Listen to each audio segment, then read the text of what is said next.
Assalamualaikum warahmatullahi wabarakatuh.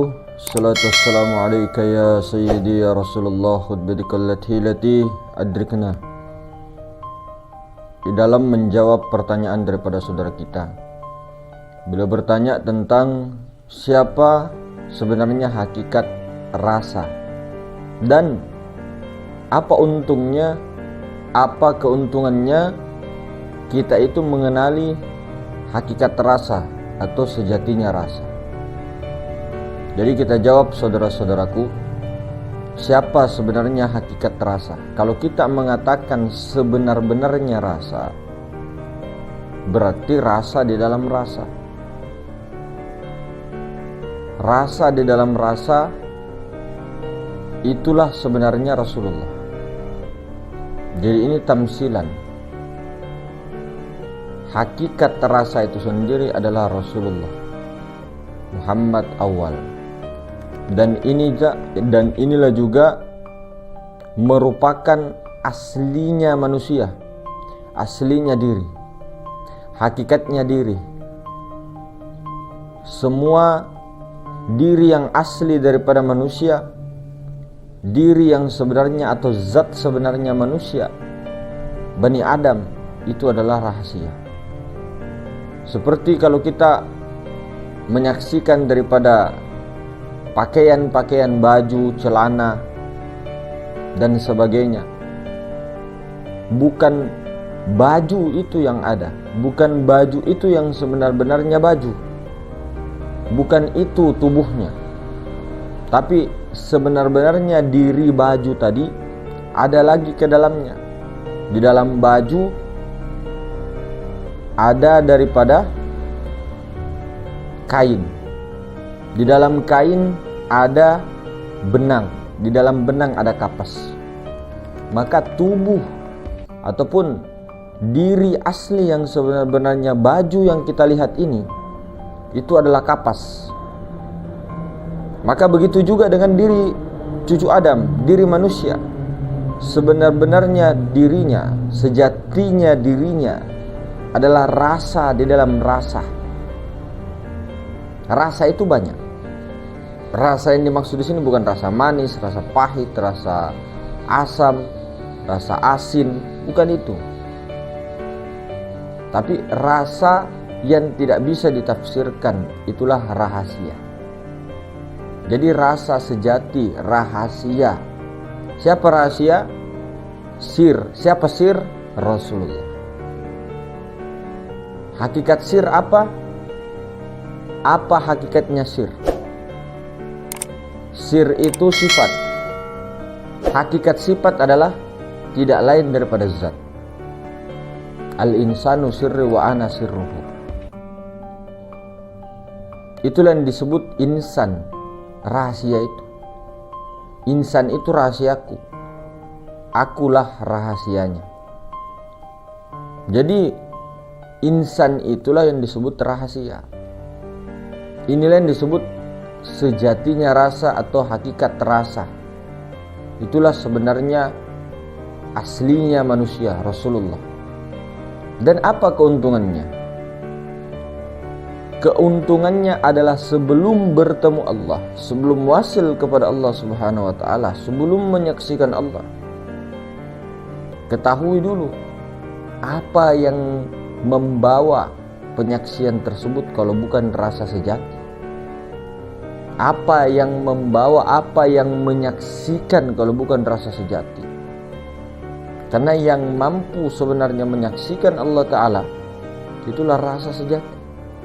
Coba kalau tidak ada rasa sejati, apakah kita masih bisa berjalan? Apakah kita masih bisa melihat?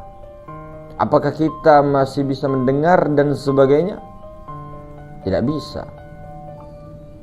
Itu karena adanya pantulan daripada rasa sejati. Dia yang menggerakkan segala batang tubuh, menggerakkan nafas, menggerakkan hati, jantung, memompa darah dan sebagainya. Dia jugalah sebenarnya rasa. Siapa sebenarnya rasa? Rasulullah. maka itu keuntungannya. Dan keuntungannya 1 kali 25 jam itu ketika kita mengenali hakikat rasa yang sebenarnya itu Rasulullah, terutama di dalam kehidupan sehari-hari kita menggunakan daripada Rasulullah. Apa-apa yang mau kita buat minta izin kepada Rasulullah. Kalau tidak diizinkan Rasulullah, jangan mengerjakan. Dan begitulah ulama-ulama kita dahulu, orang tua kita dahulu tidak berani mengerjakan apapun kalau tidak ada perintah dari Rasulullah.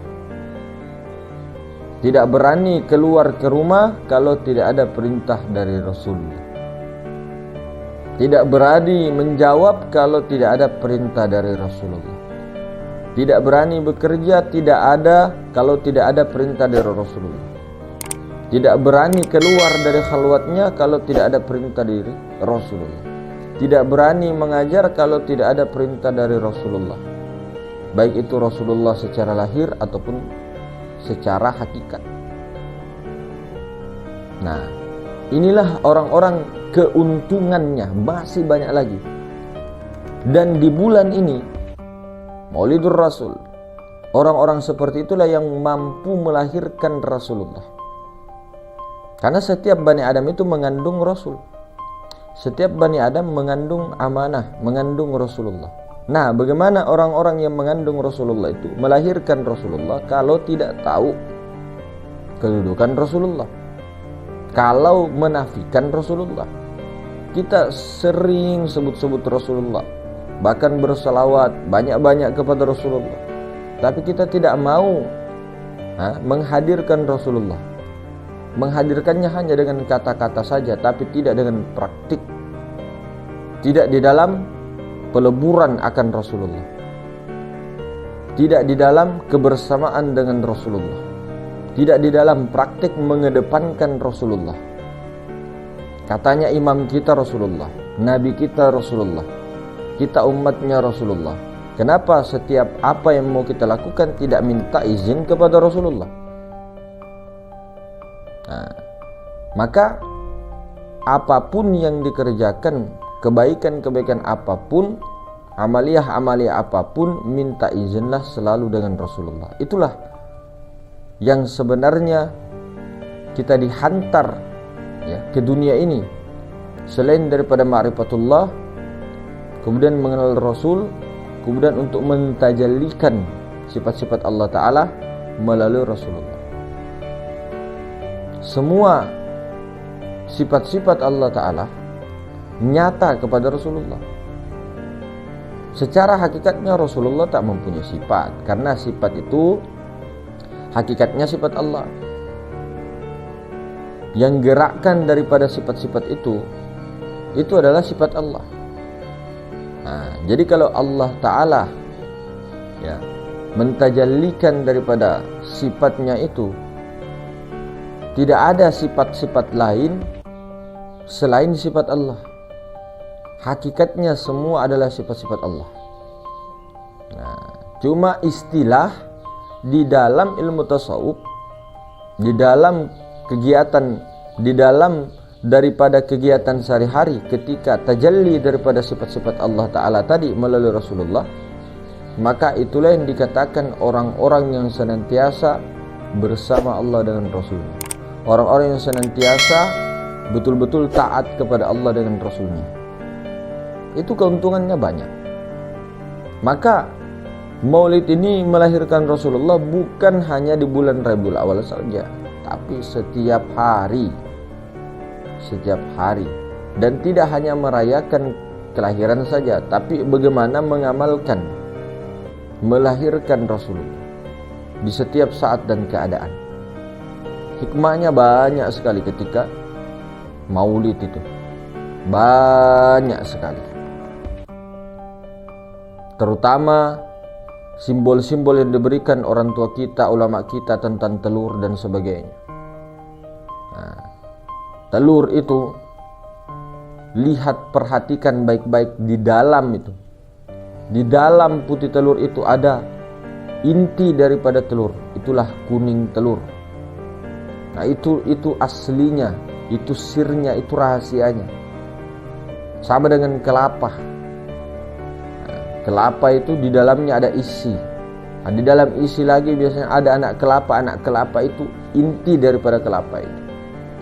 Semua yang namanya inti itu di dalam. Semua dari dalam. Nah, bukan berarti yang Rasulullah itu di dalam saja, tidak, meliputi. Kenapa di dalam yang inti? Karena yang lebih dahulu, yang lebih tersedia itu yang di dalam dulu. Yang lebih inti, yang lebih awal ada itu yang di dalam dulu. Kenapa bisa begitu, Mas? Coba lihat kapas. Kapas itu yang lebih dahulu daripada baju. Sebelum dia jadi baju, kapas. Setelah jadi kapas apa? Benang. Setelah benang baru kain. Setelah kain baru baju. Terbentuklah baju. Nah, padahal kalau orang-orang hakikat menyaksikannya kapas. Nah, begitulah juga pandangan kita. Bukan pandangan kepada yang berbentuk-bentuk itu, kepada diri, tapi berbentuknya itu sudah lenyap di dalam kacamata hakikat. Dia hanya menyaksikan yang intinya, sejatinya. Itulah rasa sejati. Jadi hakikat rasa sejati adalah Rasulullah. Apa keuntungannya? Banyak sekali keuntungannya.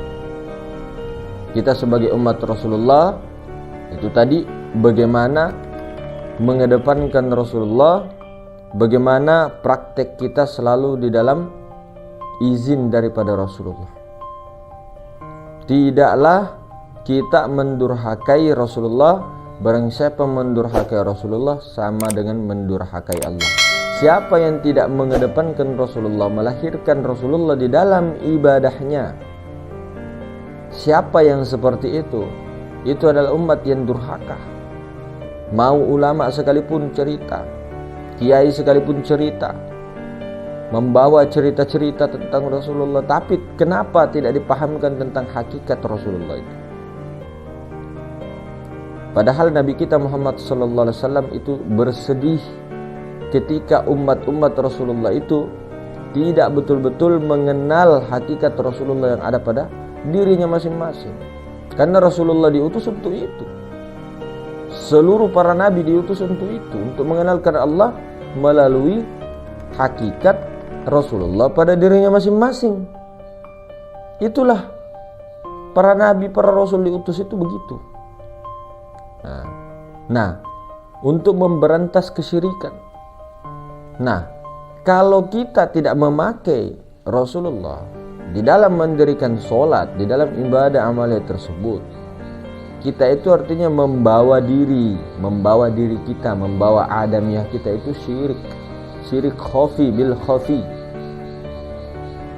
Siapa yang memerintahkan kita mendirikan sholat? Rasulullah. Apa yang dilakukan sebelum sholat? Rasulullah suruh matikan diri sebelum mati. Rasulullah suruh kita untuk ada di situ, di dalamnya rukun kolbi. Nah, rukun kolbi, orang yang sudah rukun kolbi itu memakai apa untuk menyaksikan Allah? Hadir hati nurani menghadap Allah, itu kan rukun kolbi. Nah, kalau sudah hadir hati nurani menghadap Allah, itu orang sudah paham tentang sir.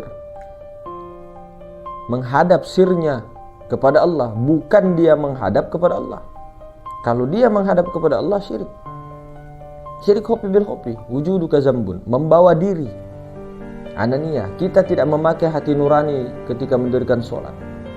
Bahkan di dalam bersedekah pun, di dalam memberi apapun, di dalam kita kasihan pun, kita tidak memakai hati nurani. Kita memakai hati kita, pikiran kita, perasaan kita, membawa diri kita. Jangan membawa diri di dalam memperbuat apapun. Bawalah Rasulullah. Jadi mungkin begitu, hadirin sekalian, hakikat rasa sudah mengetahui. Kita tidak mengatakan rasa ini, rasa itu, nano-nano, tidak. Tapi hakikatnya rasa. Mungkin begitu. Assalamualaikum warahmatullahi wabarakatuh.